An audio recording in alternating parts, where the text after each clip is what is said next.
You did this so something would happen to the baby. Jade Benning, she did not call 911. She did better than calling 911. Jade Benning called the one person who knew where she was, knew who she was with, would know that she was calling scared and for help. Nigella Jackson said as soon as she heard her best friend's voice, she knew she was scared and she needed help. Jade Benning did better. She made sure that Blaise Taylor was not the only person to hear her last words. She made sure that you heard her last words. She called Nigella Jackson and said, Blaise, you're scaring me. Nigella heard him say, you're scaring me. I know you put something in my drink. I knew my drink tasted funny. Let me see what's in your pocket. Let me see. I know you put something in my drink because I can't even walk straight. I can't feel my legs. You put something in my drink. You did this so something would happen to the baby. I think I'm about to pass out. Jade Benning ensured that you heard her words that night where she was so excited to be having a date night with Blaise Taylor. Her best friend came over. They were the only two people there. Dr. Erin Carney gave a very specific medical explanation that Jade Benning would have gone pulseless within 30 minutes of ingesting that concentration of cocaine dissolved in a liquid. There were only two people there. The proof and testimony that you have heard over the last week from Jade Benning's family and friends, the pictures, the things in her phone, she was so excited to be having this baby. She was so happy and planning for her baby girl to be born. I submit to you that it does not matter how many questions were asked about fentanyl or cocoethylene. It does nothing to change the evidence and proof that you have that Jade Benning did not want to harm herself or her baby. She wanted the opposite of that. The proof and evidence from Nigella Jackson and Dr. Erin Carney is proof beyond a reasonable doubt for counts 2 and 4 that Blaise Taylor intentionally put that cocaine in Jade's drink to kill the baby. And Jade Benning was killed when he did that. You also have the proof and testimony of Apple Denny. She described to you an event that happened several years before in 2017, but when she heard about what happened to Jade Benning and that Jade Benning was dating Blaise Taylor, she knew immediately. She reached out and contacted people because she knew she had information that it was him. She testified, told you about very personal things that happened to her, but she described what happened over a period of 2 days. Her testimony was she had to talk him out of putting something in another girl's drink who was refusing to have an abortion so that he could cause the abortion without her knowing.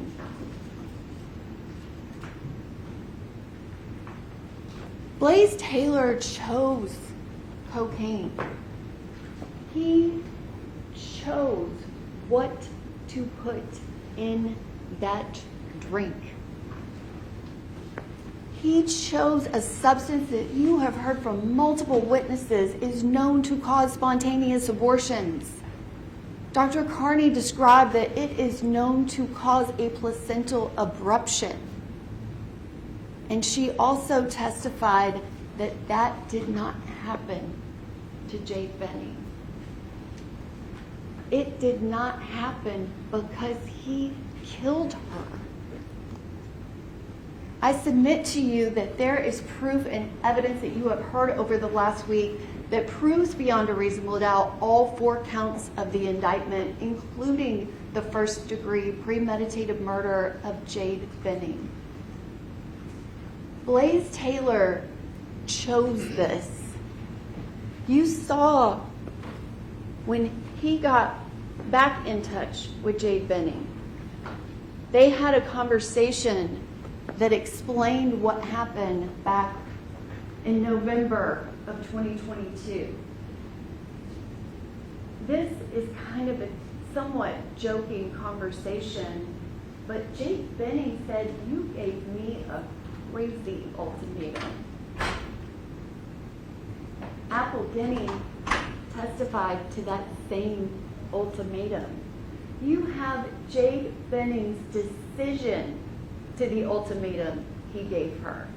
She chose her baby. She did not choose Blaise Taylor. She did not make the choice that Xavier Winford made back in 2017. She chose her baby. Apple Denny gave that same description of the ultimatum, and you have that there was no contact from November 6th to December 31st of 2022. Jade Benning was planning for her baby. Her life was going on. But you also heard from her family and friends that during that time, she was not posting anything about her pregnancy to social media.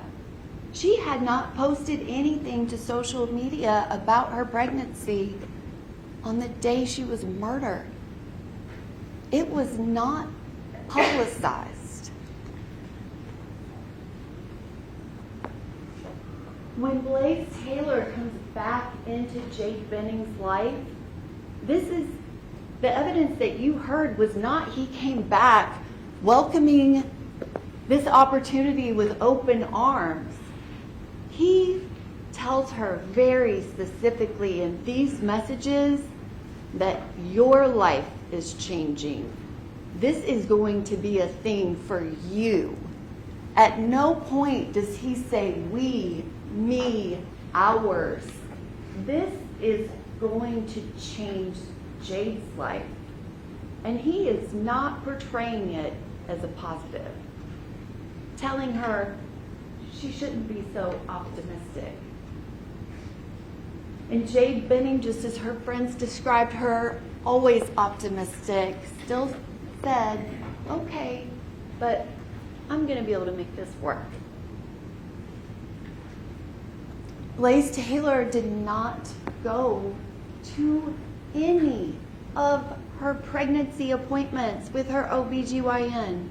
Not one. She asked him very specifically, sending him the calendar event, and specifically saying, I really hope you can make it. I would love for you to be there when I found out the gender of our baby. If it's going to be a boy or a girl, I want you to be there. And he did not go. And even when they saw the shadow and she had to have follow-up testing and then another follow-up appointment, he didn't go to any of those. Jade's stepmom, Andrea, she went with her the day that she found out she was having a baby girl. And Jade was still so happy, even though he wasn't there.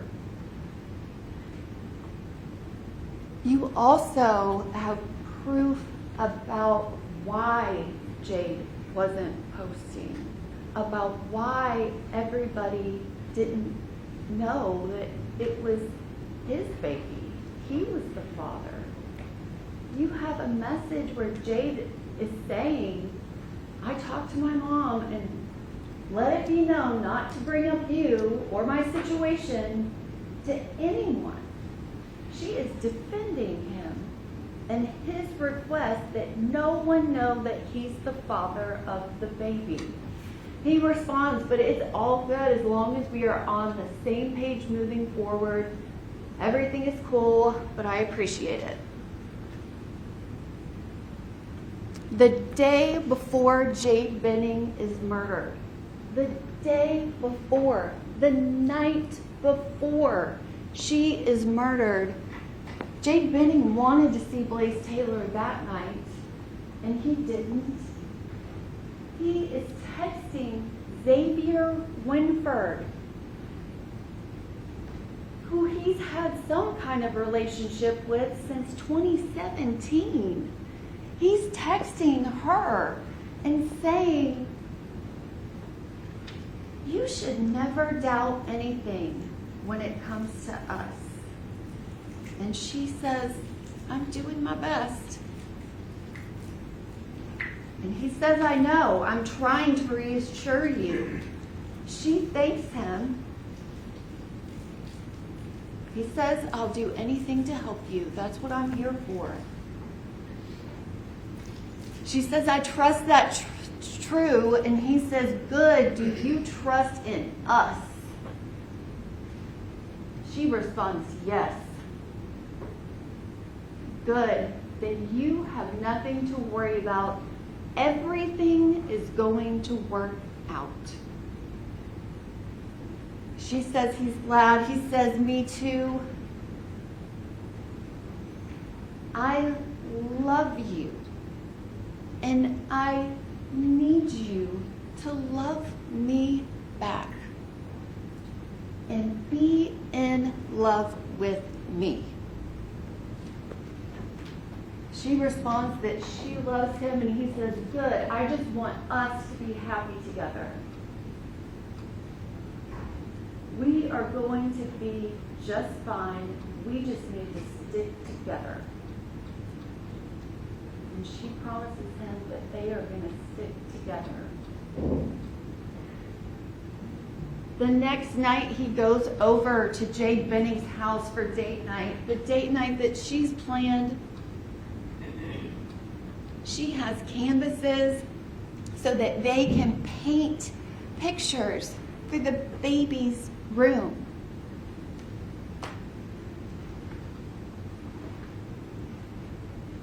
He goes over there to the date night with cocaine to put in her drink. He goes to the date night. The testimony that you heard from Nigella Jackson and from Keontae Jones about them stopping by, that whole time that he's shuffling those Uno cards, he has the cocaine to put in her drink. He gets there at 7 p.m. They show up at 7:30 for 30 minutes talking about spades and having random conversation. And he has it.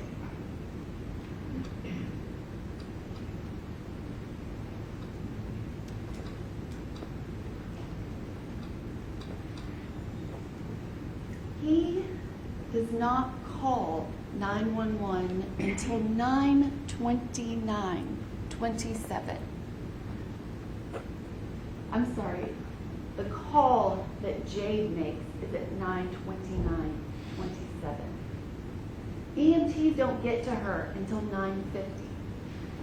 Dr. Carney's testimony is that Jade was given the cocaine that she ingested orally 30 minutes before. You have this photograph from 8/29 that shows the progress. She has not been given anything at that point. The next image that you have is at 9:10 p.m. It is somewhere between this point and the next image of their progress that she has to have been given the cocaine in her drink.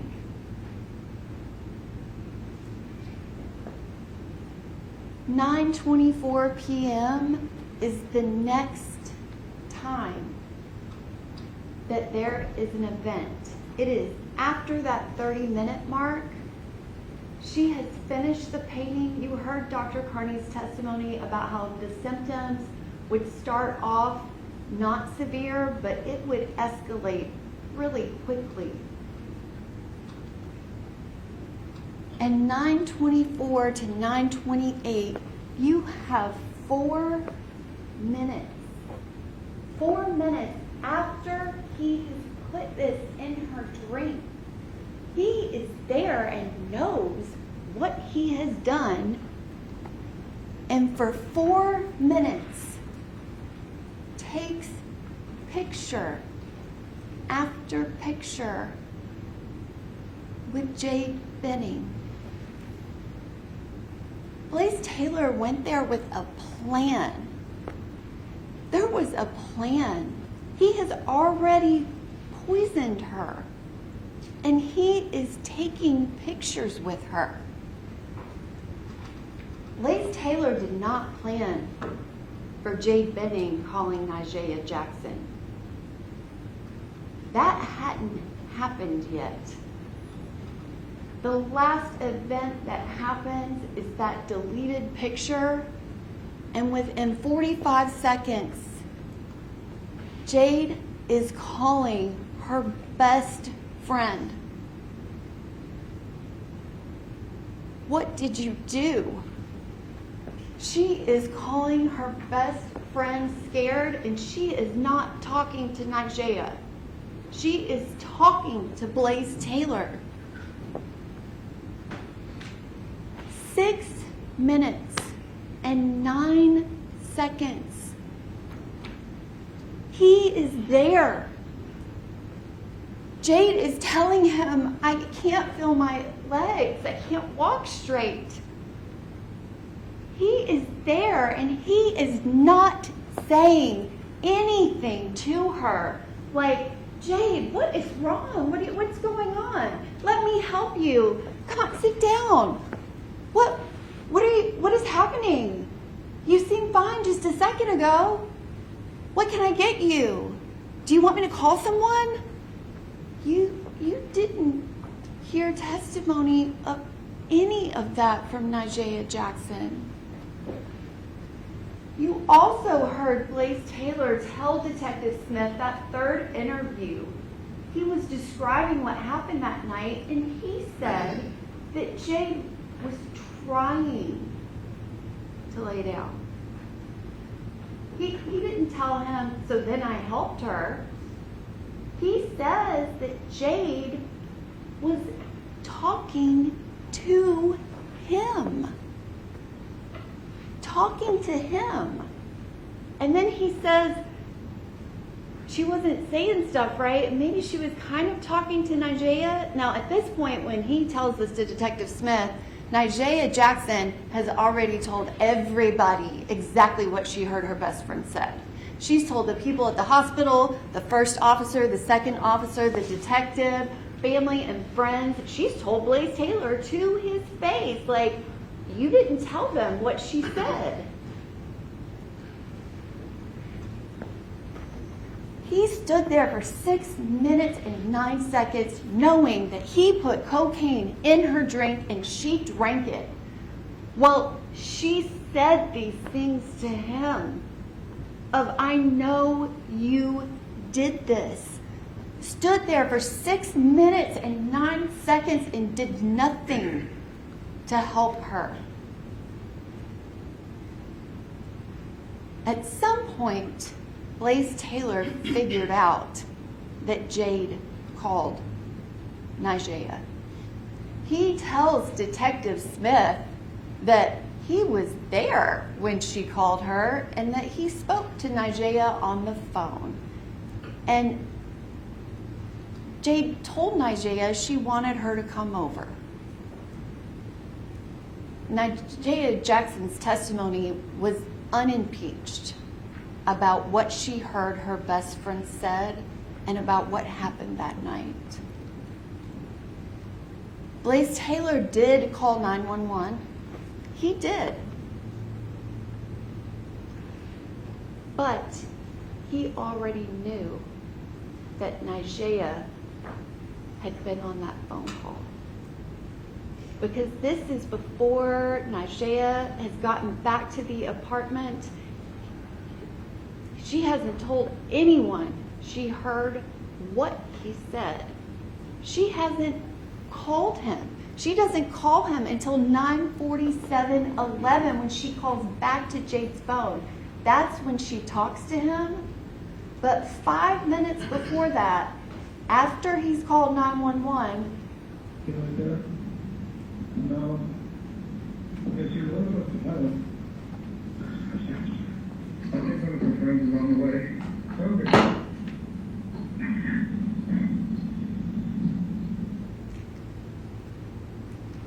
You right there? No. Yes, you live with the fellow. I think one of her friends is on the way. Okay. Blaise Taylor is telling the 911 operator that one of Jade's friends is on the way. He hasn't spoken to Nigea Jackson yet, but he already knows she's on the way. I submit to you that call to 911 by Blaise Taylor is because Jade messed up the plan. He knew Nigea was coming. That's why he called.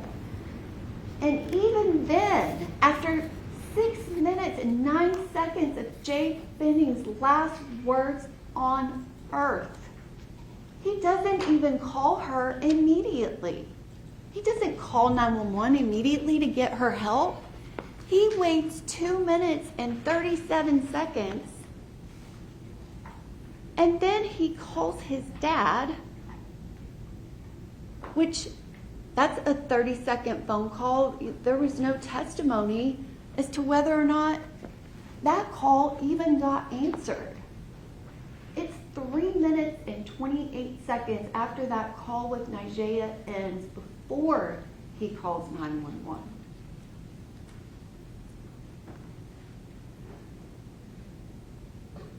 There was no cup with any cocaine that was collected in that apartment. There are 3.5 minutes before he calls 911. You do have his statements with Detective Smith. Blaise Taylor tells him, oh, there's no alcohol whatsoever. No. And we both drank the same stuff. And then he's asked if he cleaned up, and no cleanup. He says that Jade cleaned up some. There was some cleanup by her, but he was not cleaning anything in the apartment. And when asked if they went back and got the glasses, if the lab would test positive for anything, and he said, no, it won't.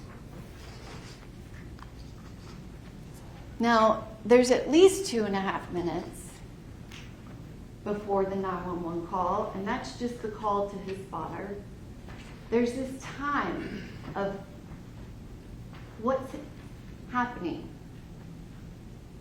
This cup ends up over by the sink. Detective Reese testified that it appeared it had been washed out. The camera, that is after Nigea Jackson moved the camera back to where it normally would have been. This is from 3 days before. This is what the camera would have captured. If someone went over to the kitchen island and did anything to any of the cups, it would have been on that camera. But that camera was not where it normally was. When her friends, thank goodness, went to her apartment to secure it and make sure that the evidence was collected. That's where they found the camera. In her bedroom with the blinds up, in a place that would not capture anything that happened to Jade Benning on her bed and anything that happened in the kitchen. You notice the selfies that they took for 4 minutes while the cocaine was clamping down on her blood vessels before it could make her heart stop. They were all off to the right, not in that camera angle. The 911 call that happens 3.5 minutes after the call to Nigeria ends. Listen to the call and where he is. February 25, 2023, 21:38 and 58 seconds. 911, what is the location of your emergency? I'm not sure if I'm Dawson Pike. I'm at a friend's house and I think she's having an allergic reaction. So, yeah, there's a model if there's somebody you can find her. I don't know. It's an apartment complex. Is there a nail with her? With the I'm looking around. It's just give me a second. I'm looking around. I don't know what's going on. I think she just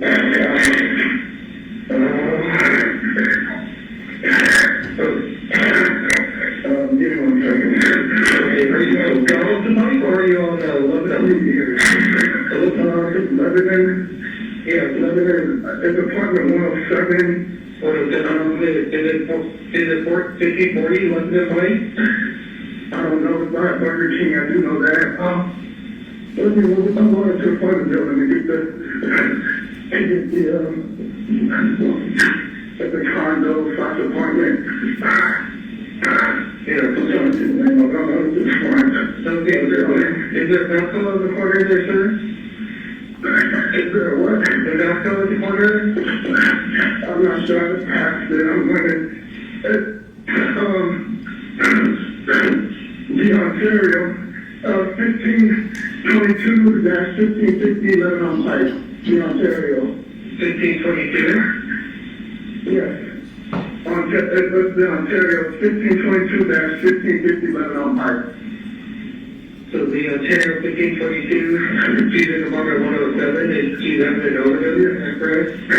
I don't know, I think she's having a allergic reaction. We were getting cookies and pain, and she said she wasn't feeling it, and I went back to the room to check on her. I'm running back to the room to check on her. He's outside. It might not be the pink cup by the sink. He's had all of this time. He's running around outside. He's not there with Jade. He told the first officer, the second officer, Detective Smith, everybody. She threw up, called my dad. He told me to hang up, called 911. He is running around outside, not even with her.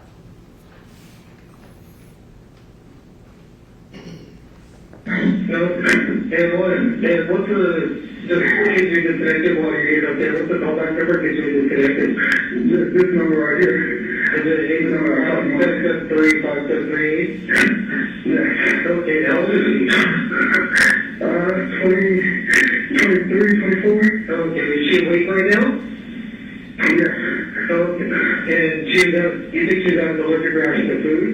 I don't know. We got cookies and pasta. I don't know what she's done. If she's done anything today or anything, but everything was fine. And then I don't know what's happened. So we got big amount of mouth and she's shaking. So you think possibly reaction to not knowing food? Is that correct? I think so. I don't know. I don't think she's allergic to anything. I don't know. I don't think she is or not. It could be due to an allergic reaction. So are you next door? Is that next door? Yes, sir? Yeah. Okay. Does she hear me breathing normally? Yeah. Okay. Does she have any difficulty swallowing? I don't know.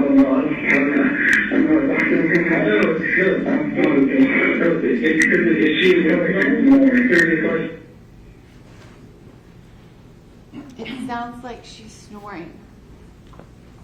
Dr. Carney explained that that's agonal breathing, that she is very close to full cardiac arrest.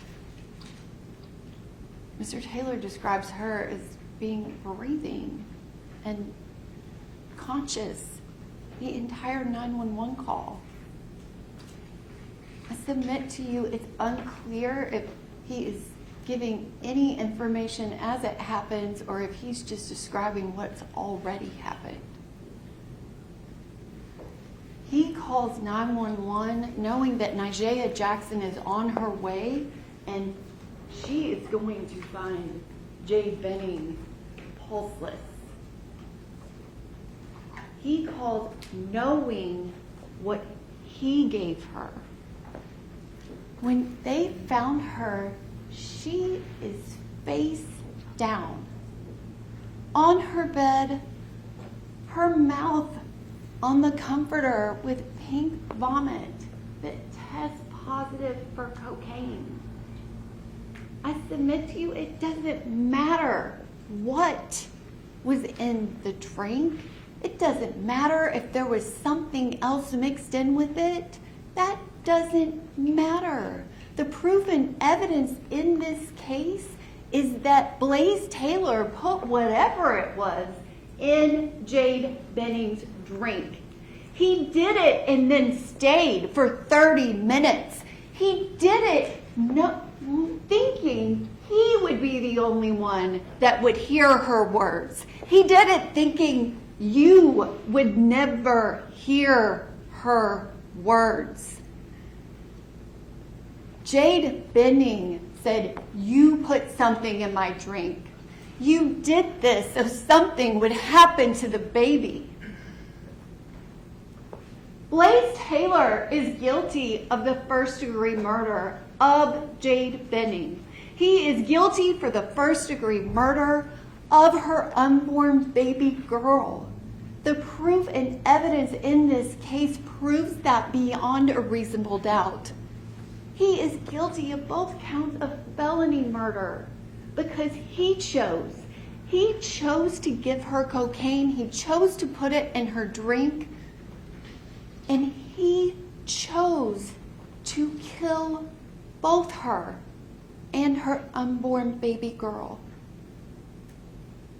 And we will ask that you return a verdict of guilty on all 4 counts of the indictment.